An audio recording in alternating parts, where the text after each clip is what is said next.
안녕하세요. 경자연입니다. 오늘은 8월 13일 정부가 발표한 8.13 부동산 대책을 전체적으로 정리해 보겠습니다. 이번 대책은 단순히 집을 더 많이 짓겠다는 내용만 있는 게 아닙니다.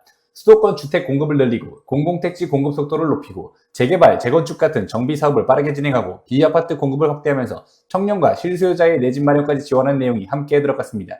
그리고 이번 8.13 부동산 대책에서 가장 중요한 내용은 무엇이고 내 집 마련을 준비하는 사람들은 어떻게 대응해야 할지 하나씩 정리해 보겠습니다. 먼저 가장 큰 핵심은 역시 공급입니다. 정부는 수도권에 23만 호 이상의 주택을 추가 공급하겠다는 계획을 내놨습니다. 신규 공공택지를 추가로 확보하고 기존에 발표됐던 공공택지의 착공도 최대한 앞당기겠다는 겁니다. 특히 공공택지는 후보지를 발표하고 실제 착공까지 상당히 오랜 시간이 걸렸는데 이 기간을 기존 평균 68개월에서 37개월 수준으로 단축하기라는 목표도 제시했습니다. 즉 이번 대책의 핵심은 단순히 앞으로 집을 많이 짓겠습니다가 아니라 계획만 세우지 말고 실제 착공까지 최대한 빨리 진행하겠습니다라는 여기에 초점이 맞춰져 있다고 볼 수 있습니다. 두 번째는 재개발과 재건축입니다. 이번 대책에서 제가 중요하게 보는 부분 중 하나입니다. 정부는 수도권 정비사업의 사업 속도를 높이기 위해 규제와 금융 측면에서 지원을 강화하기로 했습니다. 정비사업을 진행하다 보면 가장 큰 문제가 결국 시간입니다. 사업 시행인가, 관리 처분, 이주, 철거, 착공까지 넘어가야 하는 단계가 많고 그 과정에서 사업이 지연되는 경우도 상당히 많습니다.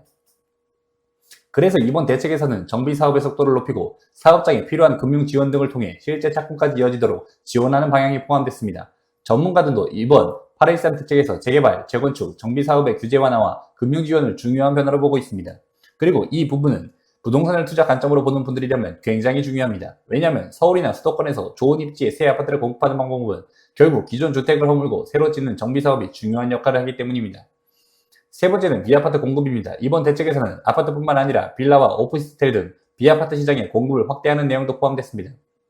그동안 우리나라 주택시장에서 아파트 선호도가 워낙 높다 보니까 빌라 같은 비아파트는 상대적으로 외면받는 경우가 많았습니다. 하지만 정부 입장에서는 아파트만으로 수도권 주택 수요를 모두 감당하기 어렵다기 때문에 비아파트 공급도 함께 늘리겠다는 겁니다. 네 번째는 금융입니다. 주택 공급을 늘리는 것만큼 중요한 게 실제 사업자가 집을 지을 수 있도록 금융을 지원하는 것입니다. 이번 대책에서는 부동산 프로젝트 파이낸싱, 즉 PF와 관련한 금융 지원도 확대됩니다. PF 시장이 막히면 사업성이 있는 사업장도 자금 조달 문제로 착공이 늦어질 수 있기 때문에 공급을 실제 착공으로 연결시키기 위한 금융 지원이라고 볼 수 있습니다. 관련 보도에 따르면 PF 지원 규모는 47조 8천억 원 이상으로 확대하는 방안도 포함됐습니다. 다섯 번째는 전월세 시장입니다. 이번 대책은 매매 시장뿐만 아니라 임대차 시장 안정도 함께 다루고 있습니다. 특히 정부는 개인 다주택자 중심의 임대주택 공급 구조에서 벗어나 기업형 임대사업 등을 활용해 임대차 시장의 안정성을 높이겠다는 방향을 제시했습니다. 결국 이번 8.13 부동산 대책은 공급, 정비사업, 금융, 비아파트, 임대차 시장 이렇게 여러 분야를 동시에 건드린 종합대책이라고 볼 수 있습니다. 그렇다면 여기서 가장 중요한 질문을 해보겠습니다. 그래서 지금 집을 사야 할까요?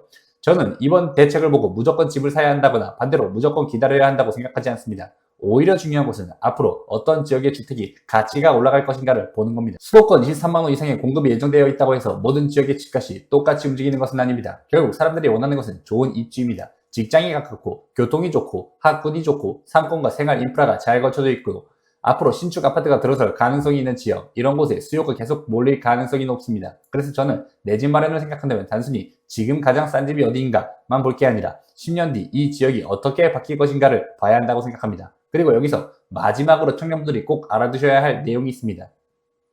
바로 청년 미래 보금자리론입니다. 이번 8.13 부동산 대책에서 청년을 위한 비아파트 전용 정책금융 상품이 새롭게 나왔습니다. 내년 1월 출시 예정인 청년 미래 보금자리론은 생애 최초 주택 구입자이면서 만 39세 이하 청년, 일정 소득 요건 등을 충족하는 경우 이용할 수 있도록 설계됐습니다. 대상은 시가 4억 원 이하, 전용 면적 85제곱미터 이하의 비아파트입니다. 그리고 가장 눈에 띄는 게 바로 LTV입니다. 요건을 충족하면 최대 80%까지 적용될 수 있습니다. 예를 들어 4억 원짜리 주택이라면 단순 계산으로 최대 3억 2천만 원까지 대출이 가능한 구조입니다. 물론 실제 대출 금액은 개인의 소득과 DSR, 대출 심사 등 여러 조건에 따라 달라지기 때문에 4억 원짜리 집이면 무조건 3억 2천만 원이 나온다라고 이렇게 생각하시면 안 됩니다. 하지만 청년들의 초기 자금 부담을 낮춰주는 정책이라는 점에서는 상당히 눈여겨볼 필요가 있습니다. 그리고 저는 여기서 한 가지를 더 생각해 볼 필요가 있다고 봅니다. 만약 청년이 4억 원 이하의 비아파트를 매수할 수 있는 기회가 생겼다면 그냥 아무 빌라나 사는 게 아니라 어떤 빌라를 사야 하는가를 고민해야 합니다.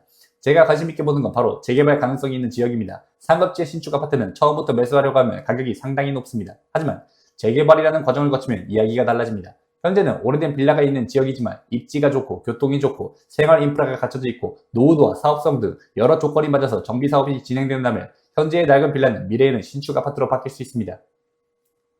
그래서 저는 재개발의 가장 큰 매력은 현재의 주택을 사는 것이 아니라 미래의 주거 환경을 선정하는 것이라고 생각합니다. 특히 상급지로 올라가고 싶은데 현재 자금이 부족한 사람이라면 재개발을 공부해 볼 필요가 있습니다. 다만 여기서 정말 중요한 말씀을 드리겠습니다. 절대로 빌라는 사면 언젠가 재개발된다 이렇게 생각하시면 안 됩니다. 재개발은 사업이 무산될 수도 있고 사업 기간이 상당히 길어질 수도 있습니다. 그래서 재개발 빌라를 본다면 정비구역 지정 여부, 사업 진행 단계, 노후도, 대지 지분, 추가 분담금, 조합원 분양 자격, 사업성, 교통, 주변 아파트 시세 이런 것들을 하나씩 확인해야 합니다. 결국 중요한 것은 싼 빌라를 사는 것이 아니라 좋은 입지에 재개발 가능성이 있는 주택을 선별하는 것입니다. 저는 부동산에서 상급지로 가장 빠르게 이동할 수 있는 방법 중 하나가 재개발이라고 생각합니다. 처음에는 강남이나 서울 핵심지에 신축 아파트를 살 수 있다면 가장 좋겠죠. 하지만 현실적으로 모든 사람이 그렇게 할 수는 없습니다. 그래서 상대적으로 진입가격이 낮은 단계에서 시작해서 좋은 입지를 선점하고 정비 사업을 통해 주거 환경이 개선되고 결국 상급지 신축 아파트를 확보하는 전략을 생각해 볼 수 있습니다. 이번 8.13 부동산 대책을 단순히 집을 23만원 더 짓는다 정도로만 보시면 안 됩니다. 공급이 어디에 들어오는지, 재개발, 재건축이 어떻게 빨라지는지, 비아파트 시장이 어떻게 변하는지, 금융 지원이 어떻게 바뀌는지, 그리고 청년들이 어떤 금융 상품을 이용할 수 있는지까지 같이 봐야 합니다. 특히 내 집 마련을 준비하고 있다면 지금 당장 가장 싼 집보다는 10년 뒤 사람들이 가장 살고 싶어 할 집을 생각해 보셨으면 좋겠습니다. 그리고 그 과정에서 재개발이라는 선택지도 반드시 공부해 보시기 바랍니다. 물론 재개발은 절대 무조건 성공하는 투자가 아니기 때문에 충분한 공부와 현장 확인이 필요합니다. 결국 부동산 투자는 현재의 가격만 보는 것이 아니라 미래의 가치를 보는 것이니까요. 오늘은 8.13 부동산 대책의 핵심 내용을 전체적으로 정리해봤습니다. 공급 확대부터 재개발, 재건축, 금융지원, 비아파트 공급, 임대차 시장, 그리고 마지막으로 청년 미래보금자리론까지 살펴봤는데요. 이번 대책이 실제 부동산 시장에 어떤 영향을 미칠지는 앞으로의 착공과 공급 속도 그리고 실제 시장 수요를 지켜봐야 합니다. 내 집 마련을 준비하고 계신 분들이라면 이번 대책을 계기로 본인이 원하는 지역을 다시 한번 공부해 보셨으면 좋겠습니다. 도움이 되셨다면 구독과 좋아요 부탁드리고요. 앞으로도 내 집 마련과 부동산, 미국 주식 투자에 도움이 되는 현실적인 내용을 계속 전달해 드리겠습니다. 감사합니다.